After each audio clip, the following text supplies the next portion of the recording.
Com uma riqueza histórica entrelaçada com os avanços econômicos e tecnológicos, Rebouças guarda segredos e tradições que moldaram sua identidade ao longo dos anos.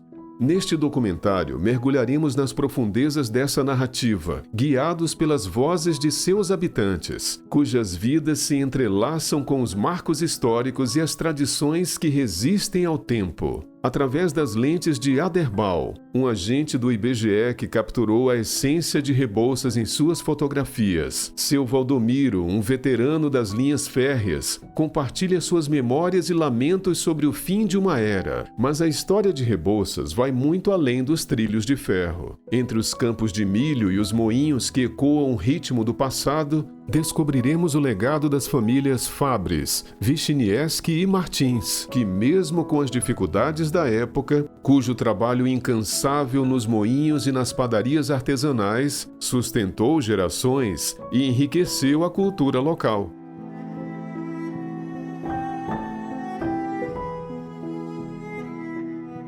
André Pisco, administrador e jornalista, conta um pouco sobre os primórdios da cidade. Entre os anos de 1890 e 1900, tivemos o início do povoamento, onde o território onde hoje se encontra Rebouças. Só que nesse período também, lá pelo ano de 1910, 1915 aproximadamente, teve a construção da ferrovia para ligar Rio Grande do Sul até São Paulo, que antes desse caminho era feito por tropeiros, né, que inclusive influenciaram muito aqui em várias cidades da nossa região, mas daí com o tempo foi evoluindo e teve a ferrovia, que veio a ser contemplada na nossa região, para ter um contato maior, um desenvolvimento maior e um contato maior com as mercadorias que chegavam para Rebouças naquela oportunidade.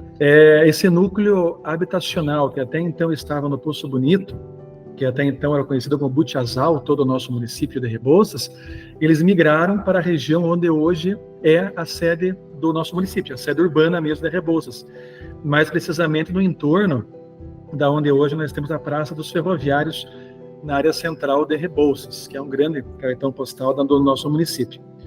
Então ali foram construídas casas, né? Primeiros comércios, os primeiros moradores que se deslocaram daquela região do Poço Bonito vieram até a área urbana, e sem contar também outras famílias que vieram, se alocaram as suas atividades em Rebouças. E a economia girou muito em cima dessa questão da ferrovia. Por meio da estrada de ferro era escoada uma das principais economias de Rebouças e do Paraná naquela oportunidade, que era a extração da erva mate, né, que até hoje é um produto genuinamente paranaense e que é consumido nos estados da região sul do Brasil, e centro-oeste e sudeste também, e também a exploração da madeira. Tanto a madeira quanto a erva mate foram das molas propulsoras do município de Rebouças e também do estado do Paraná. Com uma economia em ascensão devido à logística das linhas férreas, Rebouças começou a crescer e abrir portas para novas oportunidades. Aderbal foi um notável agente do IBGE, onde, buscando ficar próximo de sua família, pediu transferência de Nova Fátima, no norte do Paraná, para a cidade de Rebouças, onde teve um papel importante na história do município, contribuindo com suas fotografias. Em 1964, eu pedi transferência para Rebouças, porque minha família toda era daqui da região. Chegando aqui, eu estranhei um tanto a cidade, porque estava já habituado no norte do Paraná, com aquele movimento do norte, na época do café. Daí, chegando aqui em Rebouças, estranhei a cidade, com pouco movimento, tinha uma meia dúzia de automóveis, mas tinha a estrada de ferro, que era uma grande coisa. E, além de tudo, Rebouças é a sede de comarca. Quando eu vi as construções, desde o fórum, hospital, bem melhor do que lá na cidade que eu estava, no norte do Paraná, mas tinha vários moinhos de cereais, uns 6 ou 7 moinhos de cereais dentro da cidade. O município tinha várias serrarias, havia muito beneficiamento de madeira, as diversões como cinema, campo de futebol, que vinham grandes times de fora jogar aqui, era bastante animado. Tinha 4 trens diários que vinha, tinha trem de União da Vitória a Ponta Grossa, tinha trem de União da Vitória a São Paulo e tinha também o Internacional que passava uma vez por semana, de madrugada aqui, que vinha de Montevidéu a São Paulo. Então havia muito movimento de estrada de ferro, muito movimento de transporte de madeira, erva mate, mas mais madeira, tinha cooperativa de erva mate. E a estrada de ferro também, por meio dela, vinha muitos insumos e produtos que eram do uso diário das pessoas, além de alimentos também, como açúcar, carnes, farinha, sal.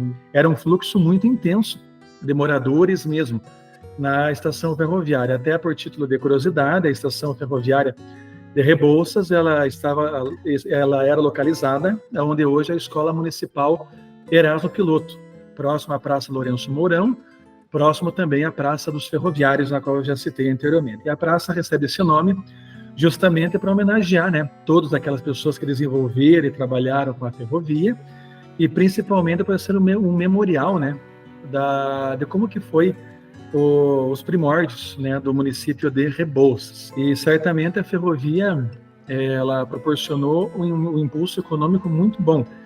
Além de fomentar a economia local, regional, também proporcionou a questão de empregos, né, para várias pessoas e várias famílias que desempenhavam as suas atividades, né, por meio da ferrovia. Tinha muito carregamento de madeira aqui. Tinha dormento que eles carregavam, então tinha o pessoal que convivia mais com madeira, porque daí eles vendia muito madeira de lenha para abastecer a Maria Fumaça. Daí, como chegou a outra, daí já diferenciou mais. E o cruzamento, então, vinha um trem do Rio Grande, ele cruzava meia-noite aqui. Tinha cavalo, um gado, ele trazia e ia embora para Curitiba. Então o movimento era muito bom. Tinha restaurante na estação, daí nós viajávamos, nós tínhamos vagão da mecanizada, então parava 30, 40 vagão que nós tínhamos. Então parava, hoje nós estávamos em Inácio, amanhã nós estávamos em Guarapuava, depois da manhã nós estávamos em Irati, onde que estava, até de noite nós viajava. E um pouco trabalhei no trecho, trabalhei de cozinheiro, a gente era meio gerais. Eles precisavam trabalhar, até como auxiliar de estação, fui também, com esse boneco dele ali. Seu Valdomiro foi um grande contribuinte das linhas férreas com mais de 35 anos de jornada. Tem muito orgulho de contar sobre sua trajetória como funcionário da rede. Ainda relembra os velhos tempos, mostrando exatamente como fazia na época para entrar em contato com as estações vizinhas. Aqui, você chamava aqui, ó. Pegava aqui esse aparelho, pegava aqui e daí fazia aqui, ó. Aqui. Chamava aqui, ó, dava 4 ligações, já estava o gráfico, e do gráfico a gente falava aqui. Que seja Inácio Martim, o gráfico, pronto, Inácio Martim. Então aqui a gente está conversando aqui por como é que estão os trens de Inácio Martim, que seja Guarda de Artiga. A Guarda de Artiga não tem nada, tudo bem, então obrigado. Pegava, desligava. Daí você tinha que pegar esse, só que era outro aparelho. Então esse aparelho você pegava já seletivo. Pegava esse aqui e ligava, comparação Inácio Martim. Uma curta e 2 longas. Já o agente atendia lá. Pronto, Inácio. Daí o Inácio pegava e falava. Está correndo da Arroio para Guarda de Artiga. Tudo bem. Agora vem aqui Guarapuava.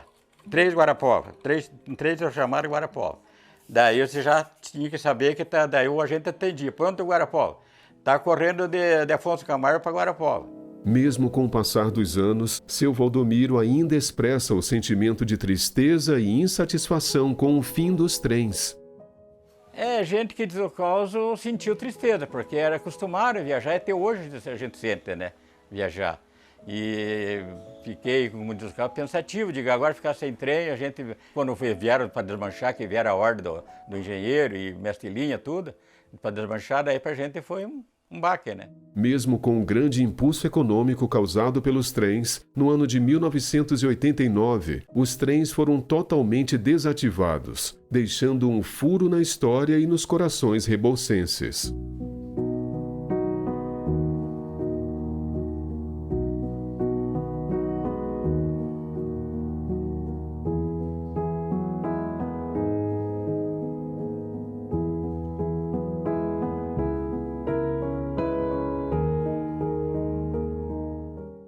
ramo agrícola, na verdade, em Rebouças, sempre teve uma relevância, uma importância muito grande, como tem até nos dias atuais. Hoje a economia de Rebouças está bem diversificada, temos indústrias, lojas, comércio em geral, mas no início mesmo da colonização, dos primeiros moradores que nós aqui tivemos, primeiros imigrantes, a agricultura sempre teve uma relevância, uma importância muito grande, entre elas a lavoura de feijão e de milho.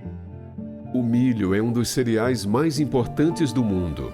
Em Rebouças, seu cultivo foi amplamente praticado por décadas e continua sendo uma atividade significativa até os dias de hoje. Esse cereal desempenhou um papel crucial na economia local.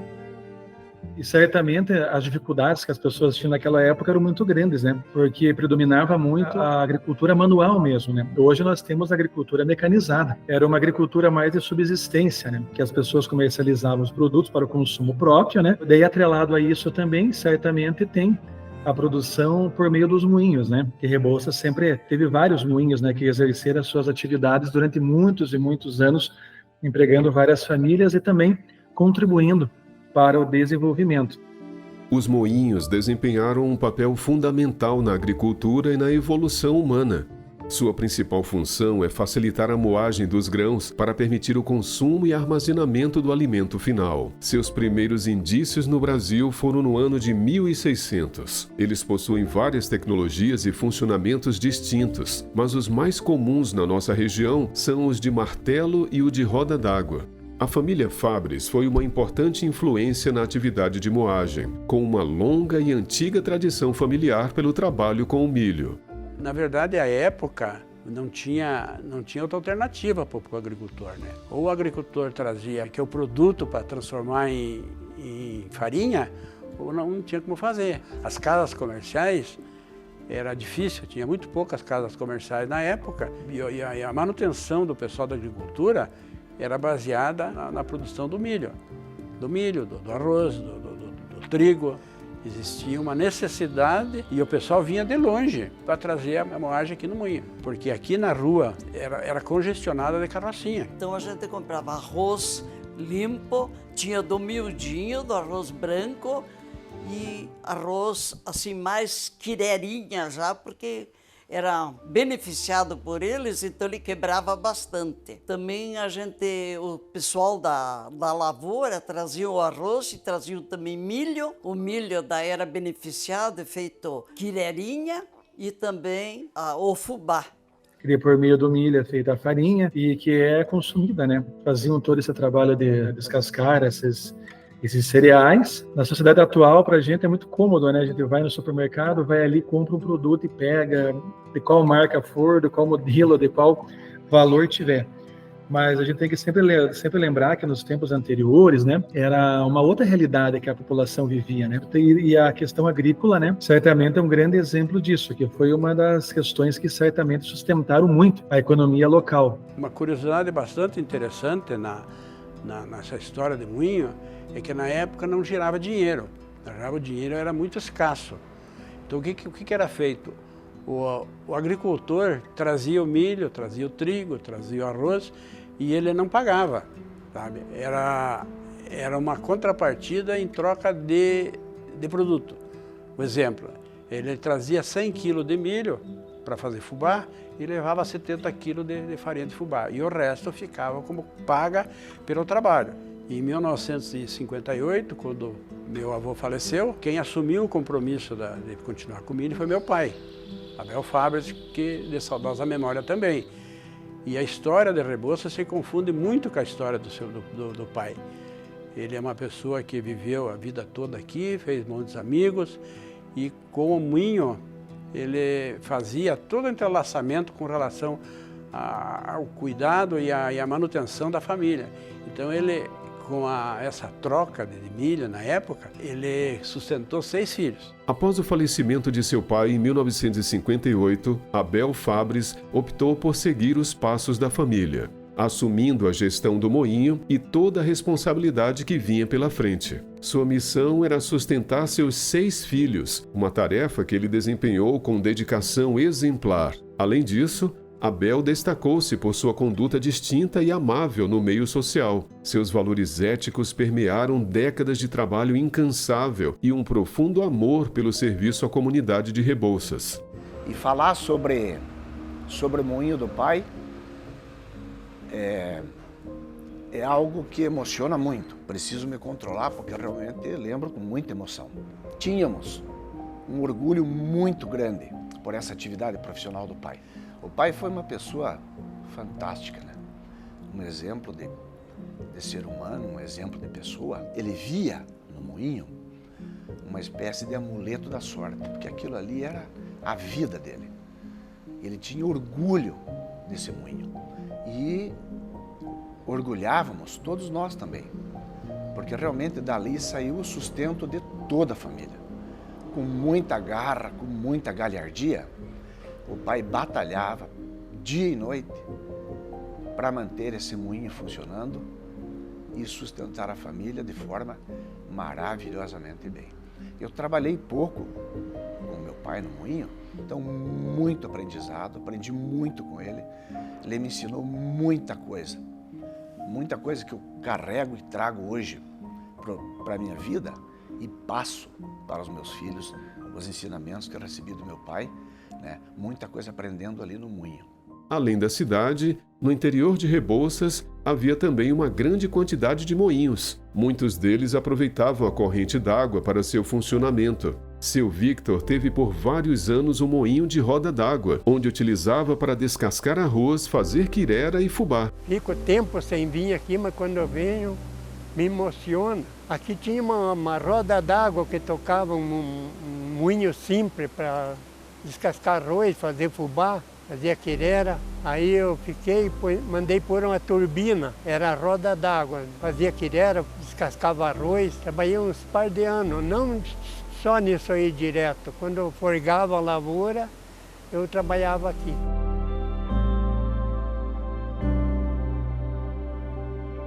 Deu uma enchente, levou as paredes do moinho, era um moinho de 22 metros de comprimento. A enchente veio, levou tanque de peixe, tudo, foi embora. Aí eu desanimei, terminei com tudo. Vendi as máquinas, as cascadeiras de arroz. Então, trabalhei muitos anos, sofri, não tive muito futuro disso aí. Aí, de novo, larguei, trabalhava só na lavoura. Uma curiosidade bastante interessante, que a gente não pode deixar de transparecer, é que na época a dificuldade de energia elétrica era muito difícil. Não tinha energia elétrica, não existia Copel na época. Existia uma usina aqui em Rebouças, que era na divisa de Rebouças com Rio Azul, e o fornecimento de energia era parte compartilhada.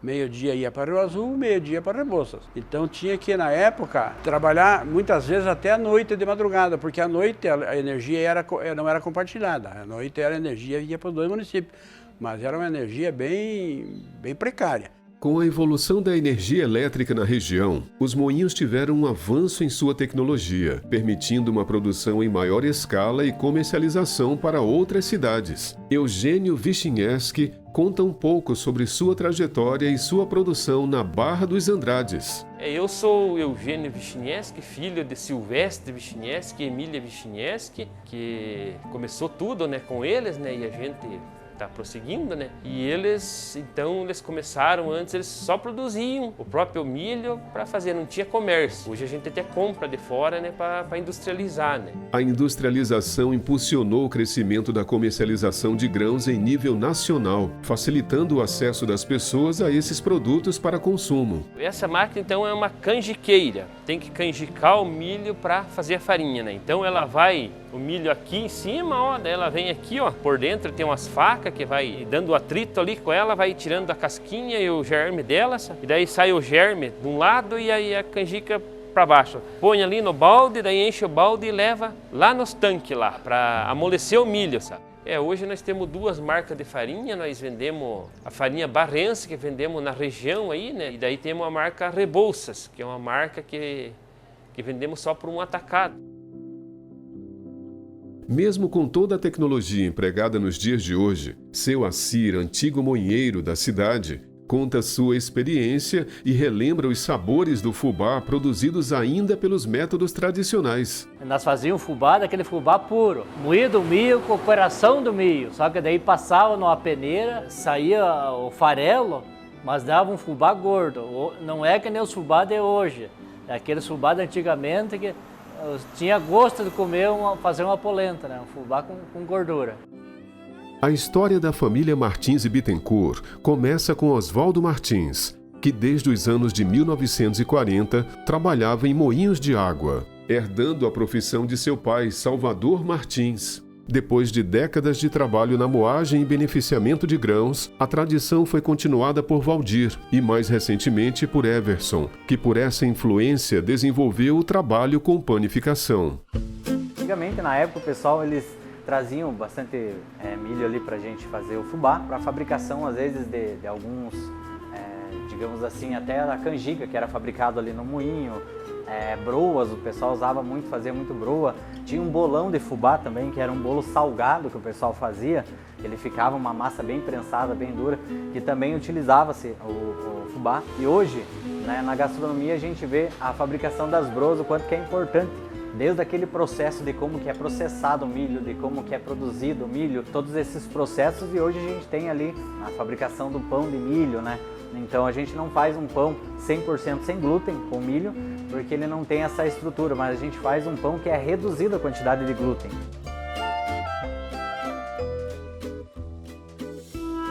Uma coisa que aqui que é cultural aqui na nossa cidade, a gente chama todos os pães, digamos assim, os pão de centeio, pão integral, a gente chama de broa, né? E a definição de broa a gente sabe que é um pão redondo e achatado. Então a massa da broa ela é mais densa, ela é mais pesada. Então a quantidade utilizada de fubá, no caso de milho, na broa, ela deixa ela com uma textura mais pesada. E os pães que a gente tem hoje em dia, que seriam os pães integrais, os pães de centeios, eles são mais areados, mais fofinho, mais leve, né? Então, aqui na nossa região é muito cultural, ou seja, todo mundo fala broa de centeio, broa integral, broa de milho. E a gente sabe que a definição de broa seria o pão redondo e achatado. Então é uma coisa bem cultural aqui, é um costume do pessoal chamar de broa. Os cereais foram importantes acompanhamentos e ingredientes para a culinária local. Além das cucas, canjicas e bolos, os pães foram por muito tempo um item indispensável para a alimentação das famílias. Com isso, muitas variações surgiram ao decorrer do tempo, se adaptando com a cultura local e de seus antepassados.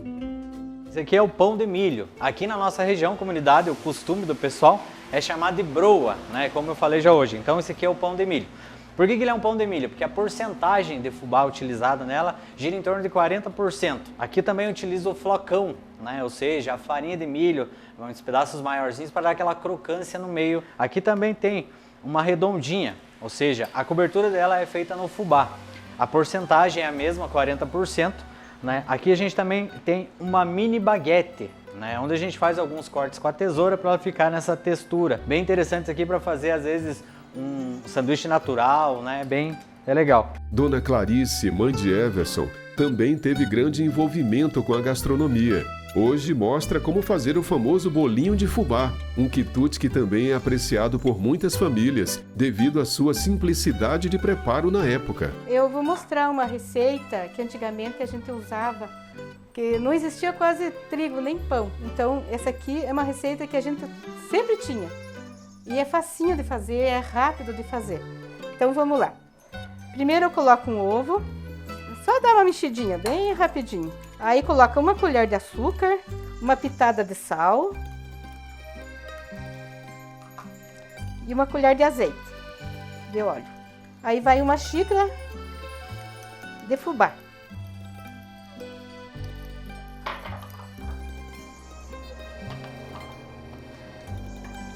Aí a gente vai colocando água, aos pouquinhos, até dar um ponto.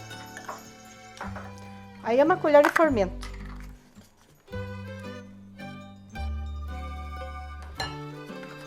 Aí está pronto, só nós fritar agora.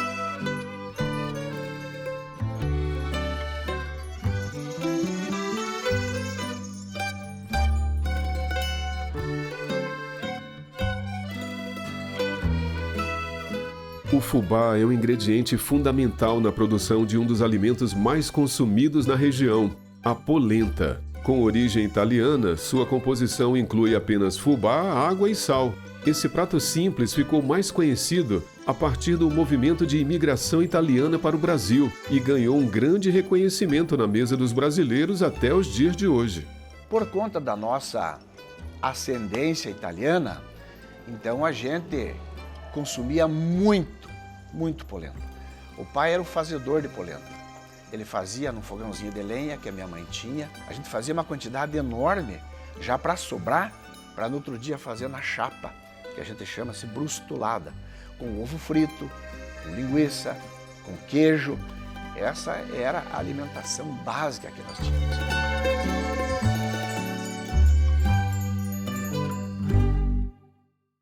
A história do município de Rebouças está por todos os lados. Está nos costumes da nossa gente, na forma de se comportar, nas vivências, nos festejos e também na forma de trabalhar. Neste cenário de beleza e simplicidade, os moinhos se tornam mais do que estruturas de pedra e madeira. Eles representam a perseverança do espírito humano, a capacidade de transformar desafios em oportunidades e trazer luz mesmo nas horas mais importunas. Hoje, enquanto olhamos para trás, honramos aqueles que moldaram nossa jornada, cujo trabalho árduo e dedicação deixaram uma marca indelével em nossas vidas e em nossa terra. Enquanto nos despedimos desta jornada emocionante, levamos conosco não apenas memórias, mas um profundo apreço pela beleza da vida simples, pelo poder da comunidade e pelo amor que transcende o tempo e os grãos.